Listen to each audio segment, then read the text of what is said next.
नमस्कार, मी हिरंब कुलकर्णी.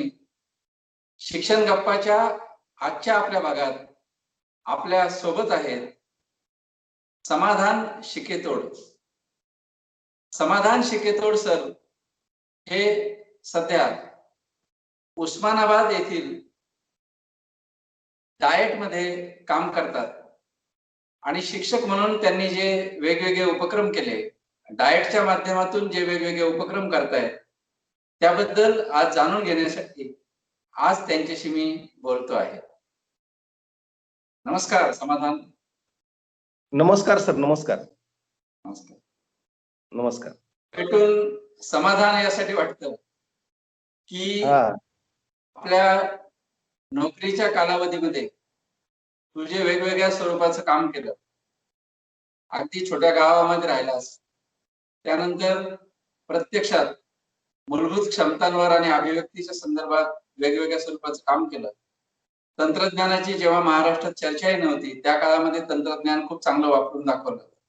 तर याबद्दल मला आज तुमच्याकडून जाणून घ्यायचंय. मला सर्वप्रथम तुमच्या कौटुंबिक पार्श्वभूमीविषयी सांगा की तुम्ही शिक्षक नेमके कसे झालात, घरची परिस्थिती नेमकी काय आहे? हा सर. मी एक शेतकरी कुटुंबामध्ये जन्मलेला मुलगा आहे आणि माझ्या घरामध्ये 5वी नंतर शिकलेला मीच पहिला आहे. म्हणजे पहिल्यांदाच 10वी ग्रॅज्युएशन झालेला. आई वडील चुलता आजी आजोबा माझ्या कुठल्या कुटुंबामध्ये एकही 10वी पास नाही. आणि अल्पभूधारक शेतकरी आणि सतत दुष्काळ वगैरे परिस्थिती मराठवाड्यामध्ये आहे, उस्मानाबाद जिल्ह्यामध्ये आहे.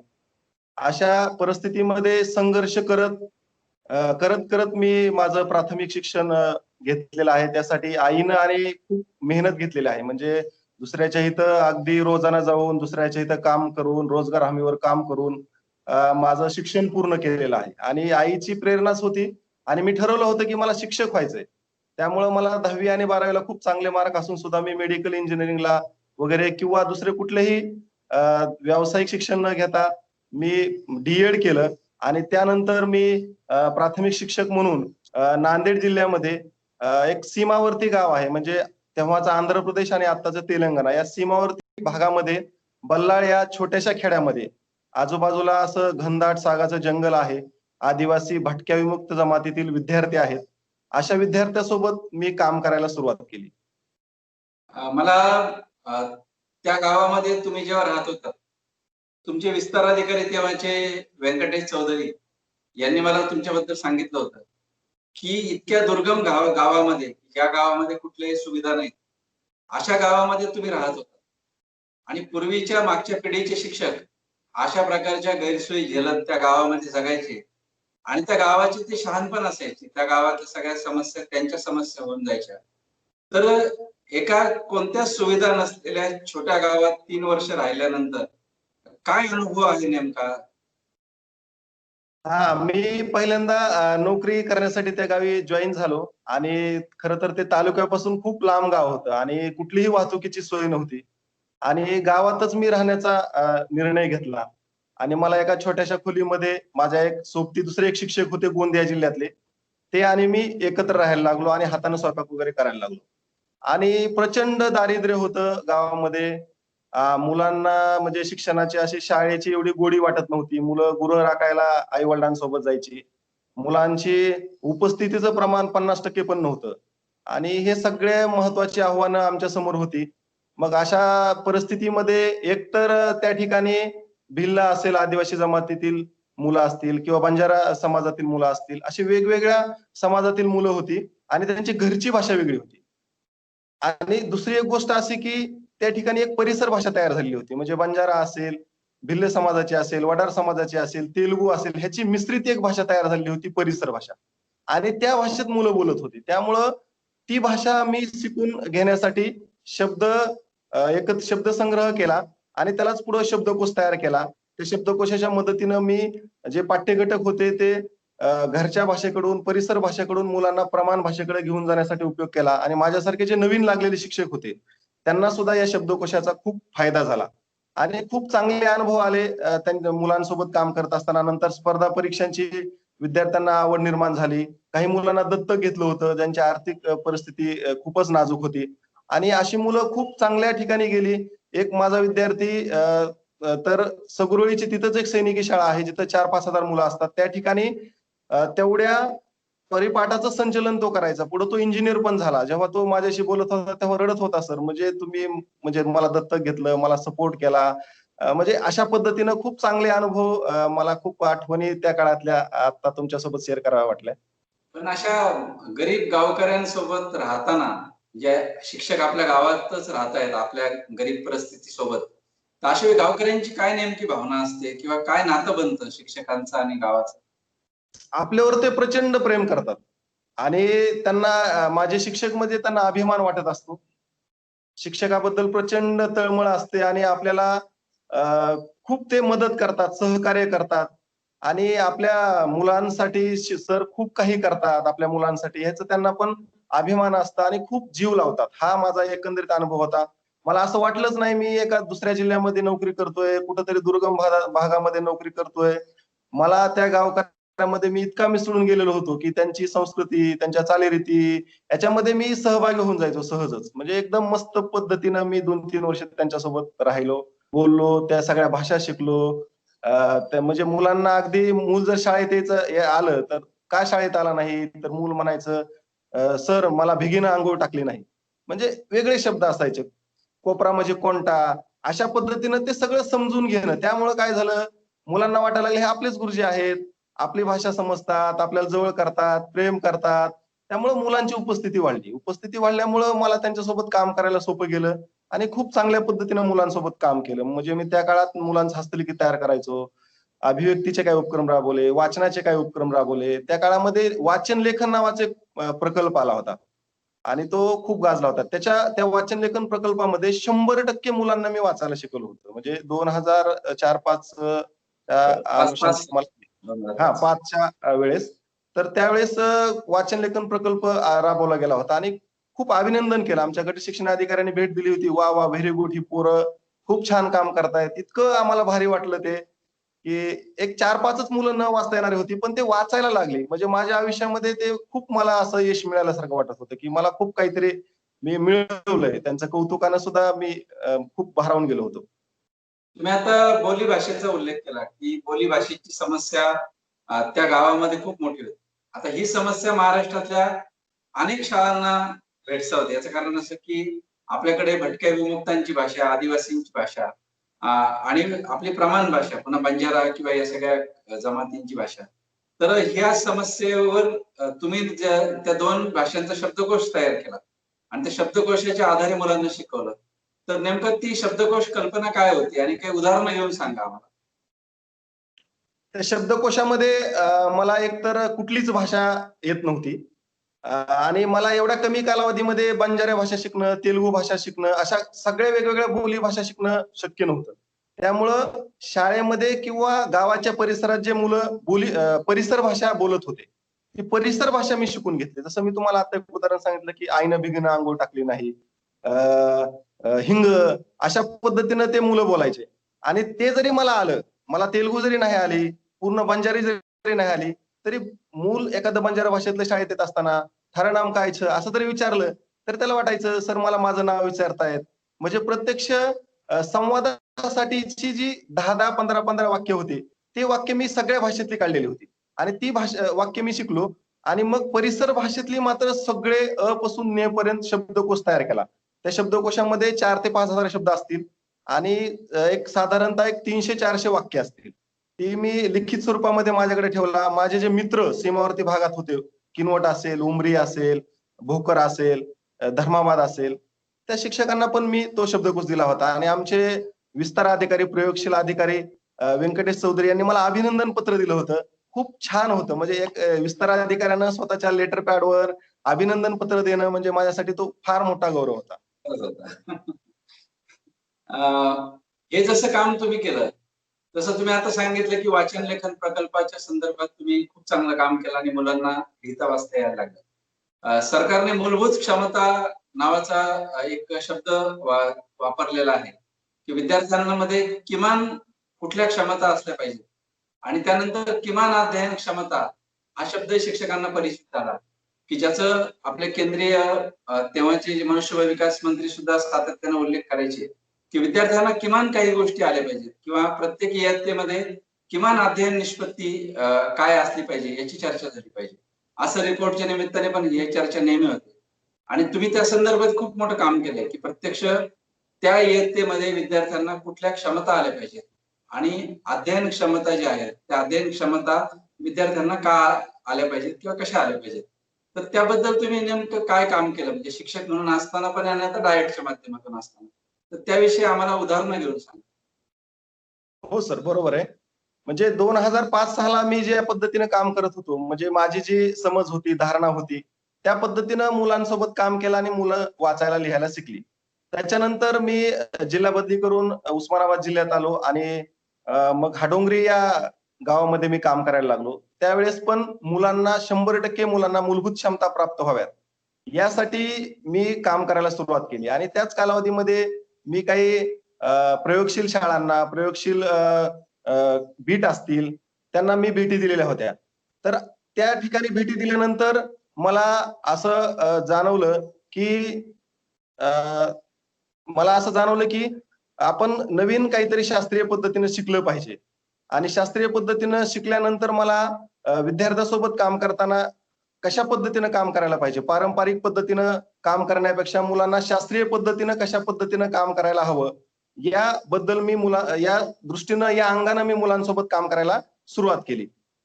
तर हाडोंगरीच्या शाळेमध्ये मुलांना अक्षर गटाच्या पद्धतीनं म्हणजे अ, ते ही सगळी बाराखडी शिकवणं, मुळाक्षरे शिकवणं, बाराखडी शिकवणं, नंतर जोडशब्द शिकवणं, याचा कालावधी खूप मोठा असतो. तर मोजकी अक्षरं घेणं, स्वरचिन्ह घेणं आणि त्याच्यापासून जो अर्थपूर्ण शब्द तयार होतील, त्याच्यापासून अर्थपूर्ण उतारा तयार होईल, त्या पद्धतीनं मुलांसोबत काम करायला मी सुरुवात केली.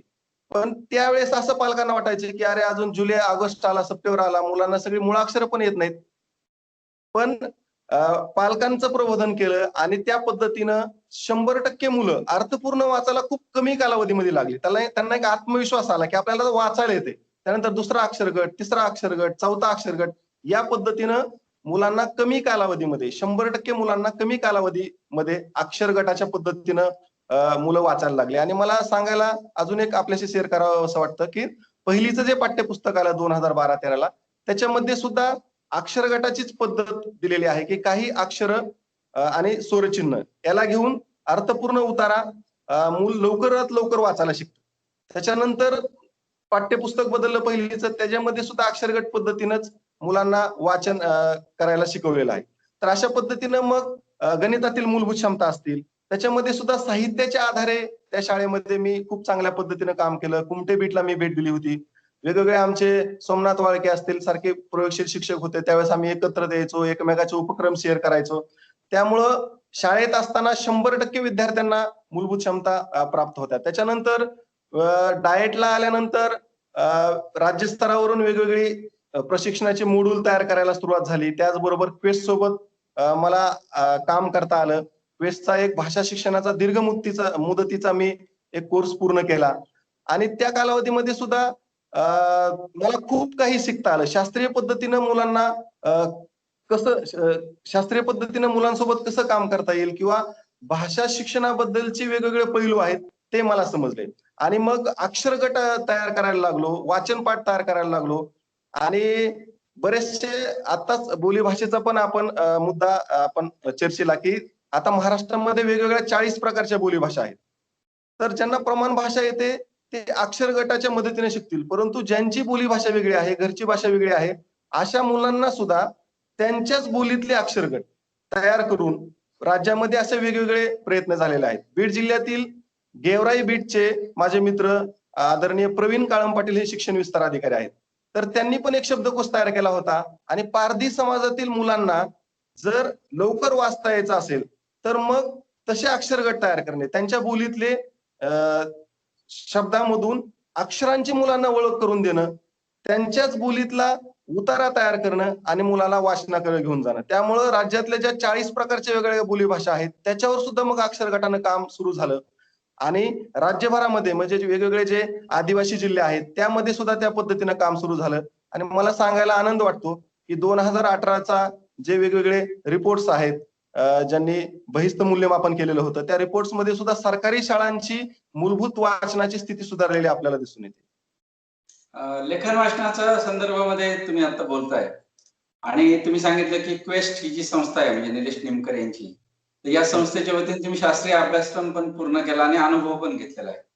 तर हो. इतका अभ्यास केल्यानंतर आणि अनुभव घेतल्यानंतर मुलांना लिहिता वाचता न येण्याच्या नेमक्या कारण काय आहेत? आणि हा कार्यक्रम बघणाऱ्या शिक्षकांना तुम्ही काय सांगाल की वेगानं वाचन लेखन करण्यासाठी साधारणपणे काय टिप्स आहेत?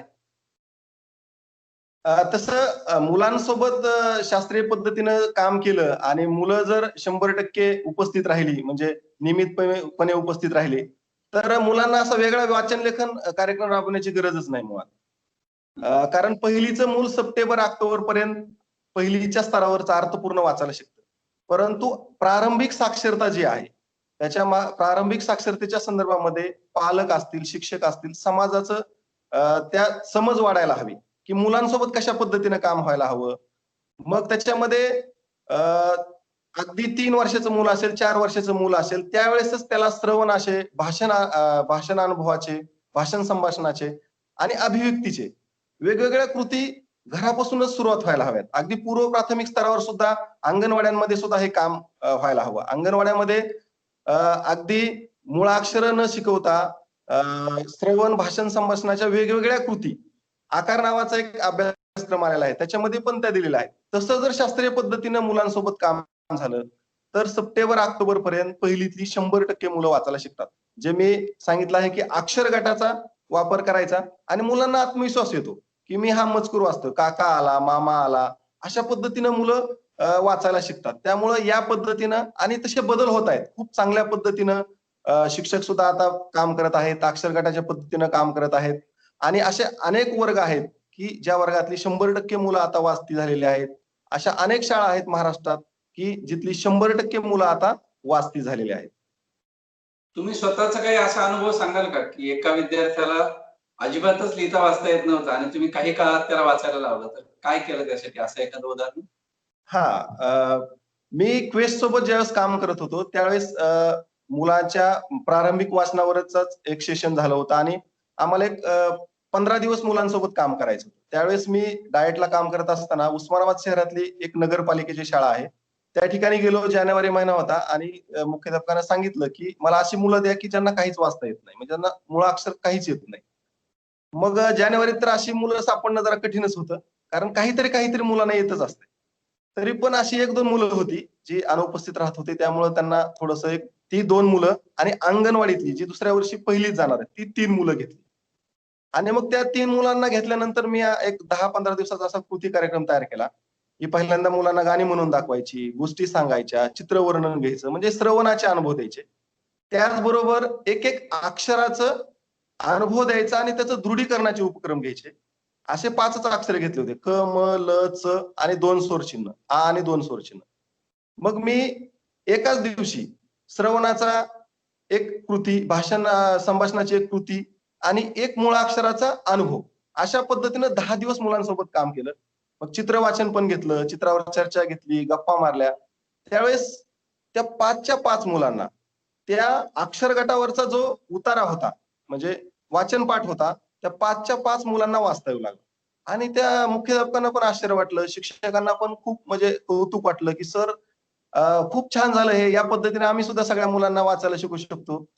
नंतर काही दुसऱ्या वर्षी ज्यावेळेस मी जुलै-ऑगस्टमध्ये ते शाळेत गेलो, त्यावेळेस त्यांचे काही पालक आले होते. "सर आमच्याही मुलांना शिकवा ना. मुलं लगेच वाचायला शिकतात." म्हणजे पालकापर्यंत पण हे जातं.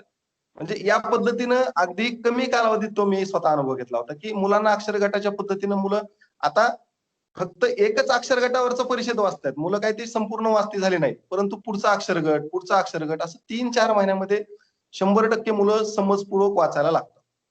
वॉव! म्हणजे मुद्दा असा आहे, की तो कौशल्याचा मुद्दा आहे. तुम्ही कुठल्या कौशल्यानं मुलांना शिकवता हा खरा मुद्दा आहे त्याचा. हो, हो. तुमचं मला आणखी एका विशेष गोष्टीसाठी कौतुक वाटतं, की मी सोशल मीडियावर तुमचे काही व्हिडिओ पाहिले. तुम्ही मुलांना काही शब्द देऊन मुलं गोष्टी तयार करतात हो. आणि त्याचप्रमाणे तुम्ही काही मुलांसोबत हस्तलिखित तयार केले, मुलांसोबत गोष्टीची पुस्तकं तयार केली आणि मुलांची ही जी ज्याला सृजनात्मक लेखन म्हणू, या दृष्टीने तुम्ही बरंच काम केलंय म्हणजे मुलांची अभिव्यक्ती उंचावणारे उपक्रम आणि ते लहान मुलांमध्ये करून दाखवले.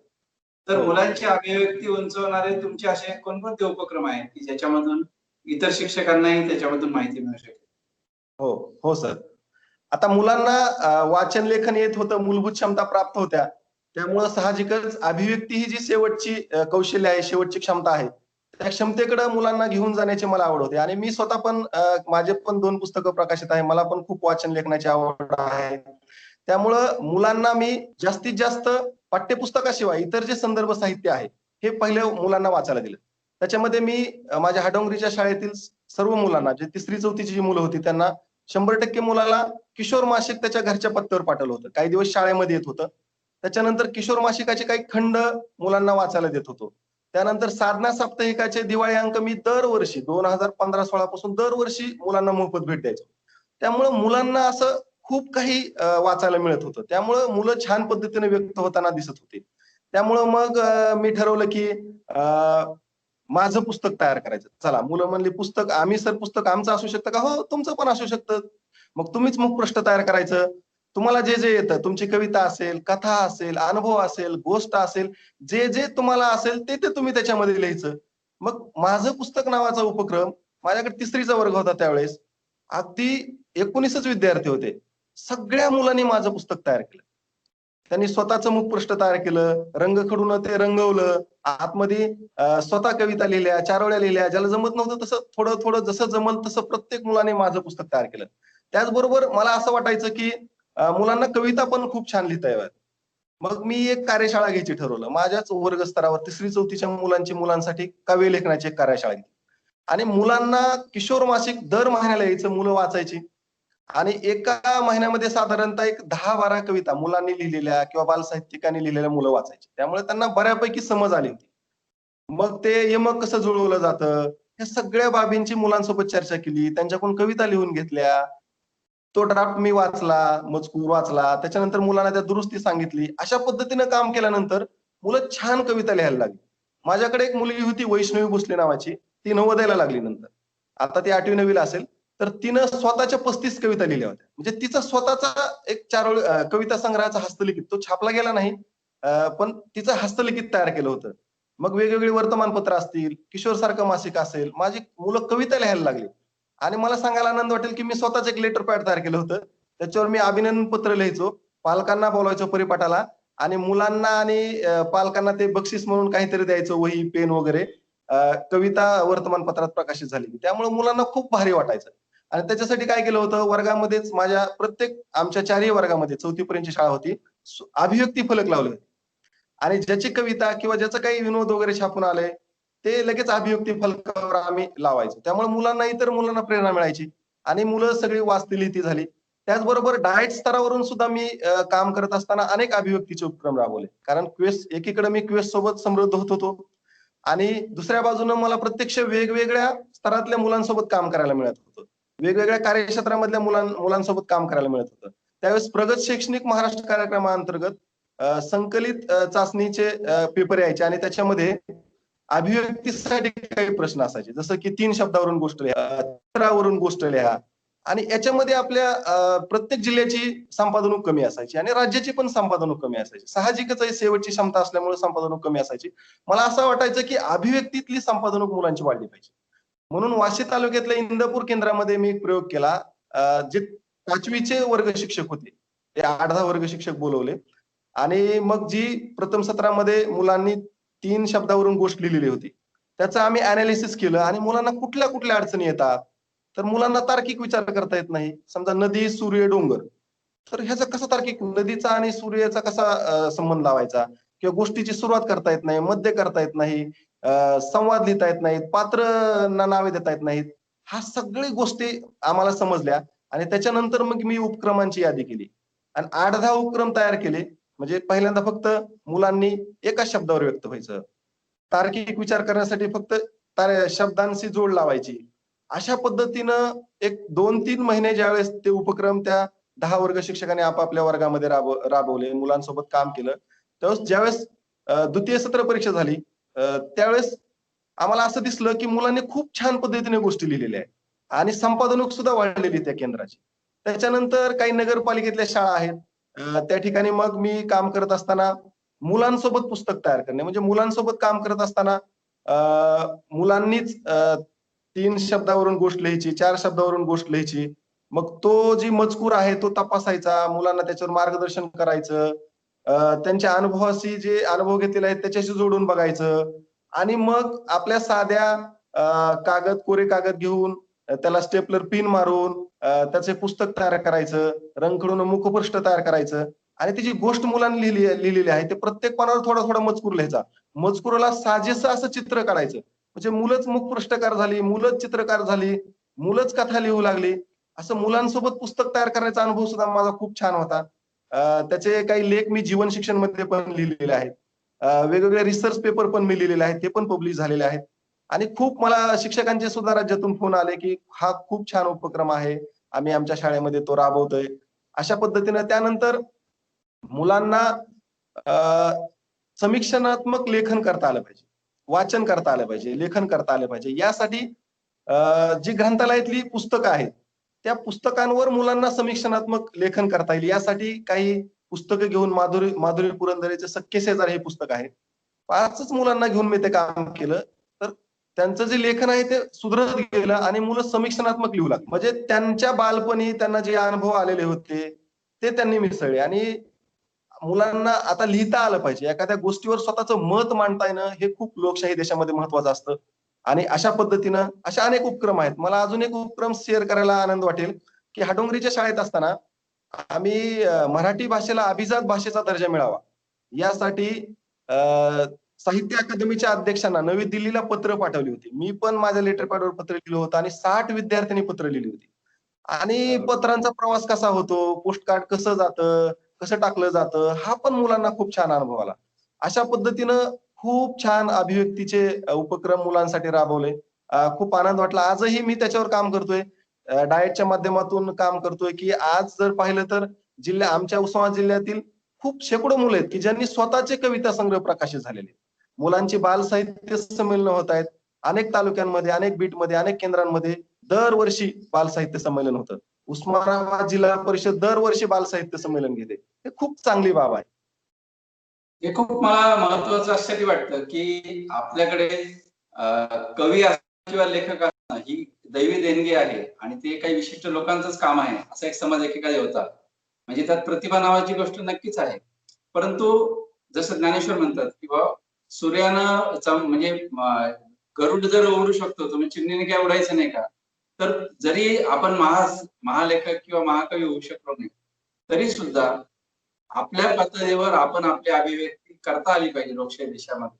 हे मूल्य लक्षात घेऊन तुम्ही ज्या प्रकारचं काम करता ते मला खूप महत्वाचं आणि मोठं वाटतं आणि सर्वात महत्वाची गोष्ट म्हणजे हे ग्रामीण मुलांमध्ये आणि कमी वयाच्या मुलांमध्ये तुम्ही हे करताय. शेवटचा भाग मला तुमच्या कामातला जो वाटतो तो तंत्रज्ञानाच्या बद्दलचा. म्हणजे आजही प्राथमिक शिक्षकांमध्ये ब्लॉग लिहिण्याचं प्रमाण खूप कमी आहे आणि तुमच्या ब्लॉगला जवळपास 80,000 लोकांनी आतापर्यंत भेट दिली आहे. तर हो. ही जी तंत्रज्ञानावरची हुकमत आहे, म्हणजे ब्लॉग वापरणं, सोशल मीडिया प्रभावीपणे वापरणं. तर हे सुद्धा शिक्षकांना नक्कीच मार्गदर्शक ठरू शकतं. तर तुम्ही कशा दृष्टिकोनातून ब्लॉगकडे आणि याच्याकडे बघता सोशल मीडियाकडे? तसं मला 2014 साली महाराष्ट्रातली जी तंत्रस्नेही शिक्षक मंडळी होती, संदीप गुंड असतील, बालाजी जाधव असतील, रणजित डिसले असतील, हे आम्ही मित्र अ, एकत्रित आलो आणि मग त्या संदर्भामध्ये विचार करायला लागलो. आमची एक मीटिंग पण झाली होती एस-सी-आर-टी मध्ये. तत्कालीन शिक्षण संचालक आदरणीय नंदकुमार साहेबांनी घेतली होती. आणि तिथून पुढे मग प्रत्येकानं लिखाण सुरू केलं. ब्लॉग तयार केले. कुणी ॲप तयार केले. त्यावेळेस मी शिक्षण संवाद नावाचा ब्लॉग तयार केला होता. म्हणजे झटत असंच तयार केला होता मार्गदर्शन घेऊन इतरांचं. मग मी मात्र त्याच्यावर नियमितपणे लिहायला लागलो. माझ्या हाडोंगरीच्या शाळेमध्ये मी जे काही उपक्रम राबवल, ते मी ब्लॉगवर लिहायचो, Facebookवर लिहायचो आणि मग ते वाचायचे बरेच शिक्षक. जे अनोळखी शिक्षक आहेत त्यांचे फोन यायचे. मग त्यांचे उपक्रम मला मिळायचे. त्यामुळं माझे उपक्रम राज्यभरामध्ये गेले. राज्यातले अनेक उपक्रम माझ्या शाळेमध्ये आ आ राबवता आले आणि मी कंटिन्यू तो ब्लॉग लिहीत गेलो. आता माझ्या ब्लॉगवर भरपूर लेखन केलेलं आहे. म्हणजे साधारणतः एक 300-400 लेख असतील मी लिहिलेले. अ, सातत्यानं मी लिहित गेलो. म्हणजे शैक्षणिकच लेखन केलं. मग शाळेतले माझे अनुभव असतील किंवा माझ्या समृद्धीचा प्रवास असेल किंवा मुलांच्या शिक्षणातील अडचणी असतील, त्यांच्या शिक्षणात अडचणीवर आलेले उपाय शोधलेले असतील. या अंगानं मी ब्लॉगवर सातत्याने लिहित गेलो आणि खूप शिक्षकांनी किंवा पालकांनी त्या ब्लॉगला भेट भेट दिलेली आहे. सातत्याने मी त्याच्यावर लिहितोय. शिक्षण संवाद नावाचं Facebook पेज पण आहे. Facebook वॉलवर पण मी लिहित असतो. त्यानंतर आपलं जीवन शिक्षण मासिक आहे किंवा इतर जे शैक्षणिक मासिक असतील, याला सुद्धा मी सातत्याने लिहित असतो आणि शिक्षणच हा माझा आवडीचा विषय आहे. प्राथमिक शिक्षण आणि मुलाचं शिकणं या विषयावर मी सातत्याने लिहित असतो. मला मला जे अनुभव येतात, इतरांना त्याच्यापासून काहीतरी प्रेरणा मिळेल, इतरांना त्याच्यातून काहीतरी शिकायला मिळेल, या अंगानं मी सध्या पण मी लिहितोय आणि त्याचा मला तुमच्या खूप ब्लॉगचं उपयोग नाव काय? झाला. हं. ब्लॉगचं नाव काय? ब्लॉगचं नाव आहे शिक्षण संवाद. मराठीमध्ये? डब्ल्यू हां, मराठीमध्ये शिक्षण संवाद, हं. इंग्रजीमध्ये डब्ल्यू अशा पद्धतीनं शिक्षण संवाद टाकलं की लगेच सापडतो समजा. अच्छा. नक्कीच शिक्षक बघतील. शेवटचा प्रश्न असा विचारतो, की हं, हं. महाराष्ट्राचे जे पाठ्यपुस्तक मंडळ आहे, या पाठ्यपुस्तक मंडळातल्या पुस्तकांच्या निर्मिती प्रक्रियेत पण तुम्ही भाग घेतलेला आहे. हो, तर हो.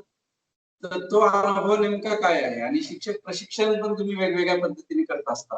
तर ही जी नवी शिक्षणाची दृष्टी आहे, तर पाठ्यपुस्तक मंडळातला जो काही अनुभव आहे, त्या अनुभवातून प्रत्यक्ष शिक्षणाकडे कसं बघता?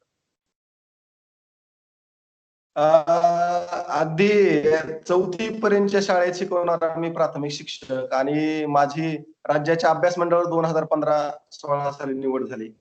ही खूप माझ्यासाठी आनंदाची बाब होती आणि त्यावेळेस म्हणजे एन-सी-एफ असेल, एस-सी-एफ असेल किंवा प्राथमिक शिक्षण अभ्यासक्रम 2012 यानुसार प्रचलित पाठ्यपुस्तक आहेत. त्या सगळ्यांचा अभ्यास करणं, महाराष्ट्राची भाषा शिक्षणाची स्थिती कशी आहे ते समजून घेणं आणि युगानुकूल नागरिक घडावा, मुलांमध्ये भाषा कौशल्य विकसित व्हावी, या दृष्टीनं पाठ्यपुस्तकाची निर्मिती अ, त्यावेळेस आम्ही करत होतो. तर मला अजून एक सांगायला आनंद वाटतो, की इयत्ता 6वीच्या पाठ्यपुस्तकामध्ये इयत्ता 6वीच्या विद्यार्थिनीचीच कविता आलेली आहे. म्हणजे हा एक वेगळा रचनात्मक प्रयोग होता. त्याचबरोबर घोकमपट्टी किंवा पाठांतर हा भागच राहिलेला नाही. आज जर आपण विचार केला तर 10वीला सुद्धा कृतीपत्रिका आलेली आहे. आणि प्रगत शैक्षणिक महाराष्ट्र कार्यक्रमामधून सुद्धा मुलांना अभिव्यक्त होणं, उपयोजन, आकलन, सर्जनशीलतेकडे कशी मुलं जातील किंवा कृतिशीलता मुलामध्ये कशी येईल, जीवन व्यवहारामध्ये भाषा कशी वापरता येईल, या अंगानं मुलांचं शिकणं सुरू आहे. तर पाठ्यपुस्तकामध्ये सुद्धा असे काही रचनात्मक बदल झाले, की स्वाध्यायामध्ये काय बदल झाले, की जी पहिली घोकमपट्टी होती, रिकाम्या जागा भरा, जोड्या लावा, एका वाक्यात उत्तरं द्या, दीर्घोत्तरी अशा काही नाही. तर कृती आलेल्या आहेत. छोट्या-छोट्या कृती आलेल्या आहेत आणि त्या कृतीवर मुलांना व्यक्त होणं गरजेचं आहे. त्यानंतर आपण समजून घेऊया, व्याकरण असेल, तर कुठलीही पाठ न करता कृतीच्या माध्यमातून व्याकरण आलेलं आहे. पाठ्यपुस्तकात क्यूआर कोड आलेले आहेत. Wikipediaच्या काही लिंक आहेत. वेगवेगळ्या वेबसाईटच्या काही लिंक आहेत, की मुलांना वेगवेगळे संदर्भ पाहता येतील आणि ते साहित्य प्रकार मुलांना अनुभवता येतील. साहित्याच्या अंगानं मुलं समृद्ध होतील. अशा पद्धतीनं पाठ्यपुस्तकामध्ये अनेक रचनात्मक बदल झालेले आहेत आणि खूप मुलांना पुस्तकं आवडली, पालकांना पुस्तकं आवडली, समाजाला पुस्तकं आवडली आणि खूप चांगला अनुभव मला आला पाठ्यपुस्तक मंडळात काम करताना. त्याचबरोबर मला सुद्धा स्वतःला समृद्धीत आलं. जगभरातील पाठ्यपुस्तकं पाहता आली, इतर राज्यातील पाठ्यपुस्तकं पाहता आली. कशा पद्धतीनं त्या ठिकाणी स्वाध्यायाची रचना असते. त्याचबरोबर त्याच काळानंतर ठराविक काही कालावधीनंतर आपल्याला आद्यनिष्पत्तीवर काम करणं सुरू झालं, की देशभरामध्ये आद्यनिष्पत्तीवर काम करायला सुरू झालं.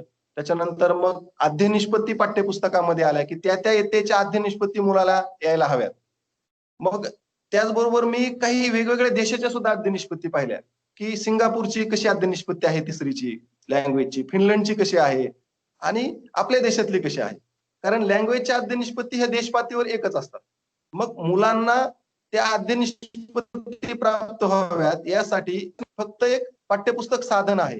अजून काही रिसोर्सेस शिक्षकांना वापरावे लागतात. मग त्या रिसोर्सेस पाठ्यपुस्तकाच्या बाहेर जाण्यासाठी काही लिंक सुद्धा पाठ्यपुस्तकामध्ये दिलेले आहेत.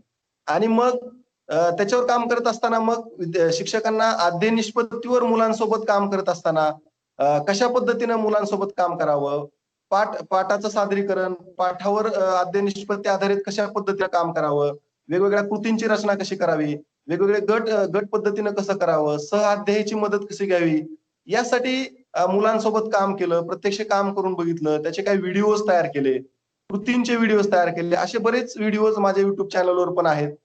मुलांसोबत काम केलेले. त्याचबरोबर एखादा घटक असेल, तर तो घटक पूर्वी एक जुनी पारंपरिक पद्धत होती हार्वर्डची पंचपदी. पण निष्पत्ती आधारित मुलांसोबत कसं काम करावं, कशा कृतींची रचना करावी, या पद्धतीनं काही नमुना आम्ही व्हिडिओज तयार केले. यासाठी आमचे सन्माननीय डाएटचे प्राचार्य असतील, सन्माननीय विभाग प्रमुख असतील, यांच्या मार्गदर्शनाखाली हे सगळं डाएटमधून काम सुरू झालं. एस-सी-आर-टीतल्या काही सन्माननीय अधिकारी यांची मार्गदर्शन मिळालं.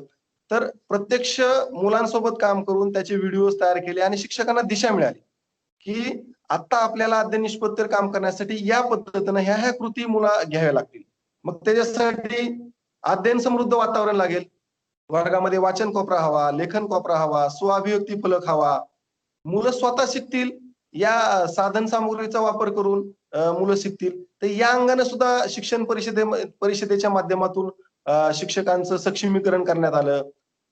शिक्षकापर्यंत ह्या सगळ्या बाबी पोहोचवल्या आणि त्यामुळं जागतिक स्तरावर म्हणजे सिंगापूरमध्ये जसं भाषा शिक्षण चालतं, तसं माझ्या जिल्हा परिषदेतल्या शाळेमध्ये भाषा शिक्षण चालावं. तसं माझ्या एखाद्या दुर्गम पाड्यातल्या एखाद्या जिल्हा परिषदेतल्या वाडी, वस्ती, तांडेवरच्या मुलाला तशा पद्धतीचं भाषा शिक्षण मिळावं.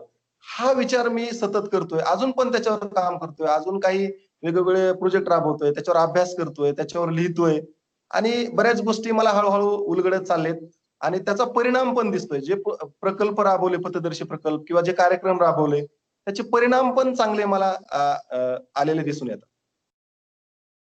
तर हे आहेत समाधान सर. यांची मुलाखत पाहून आपल्या सर्वांना नक्कीच समाधान वाटलं असेल याची मला खात्री आहे. एका शेतकरी कुटुंबातल्या प्रथमच शिकणाऱ्या पिढीतला हा मुलगा एका महाराष्ट्रातल्या सीमेवरच्या खेड्यामध्ये स्वतः गैरसोय झेलत राहून तिथे प्रयोग करतो आणि त्यानंतर स्वतःला विकसित करत भाषा शिक्षणामध्ये प्रचंड अभ्यास करतो, जागतिक दर्जाचं समजावून घेतो आणि प्राथमिक शिक्षक असूनही थेट सर्व पाठ्यपुस्तक मंडळातल्या सर्व पाठ्यपुस्तक निर्मितीमध्ये सहभाग घेतो. डाएटच्या माध्यमातून अनेक प्रयोग करतो आणि ब्लॉग सारखं अत्याधुनिक माध्यम वापरून लाखो लोकांशी संपर्कात राहतो. मला असं वाटतं की समाधान यांनी सांगितलेल्या उपक्रमाबरोबरच स्वतःला समृद्ध करण्याची धडपड किंवा दिशा काय असू शकते यासाठी सुद्धा मला समाधान यांची मुलाखत आज जास्त महत्वाची वाटते.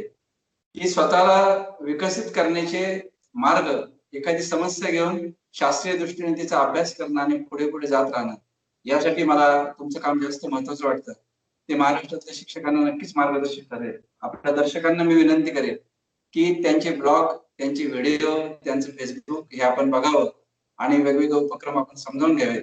तुमच्या या साऱ्या धडपडीला आणि अभ्यासाला, चिंतनाला मी मनःपूर्वक वंदन करतो आणि थांबतो. धन्यवाद. धन्यवाद सर.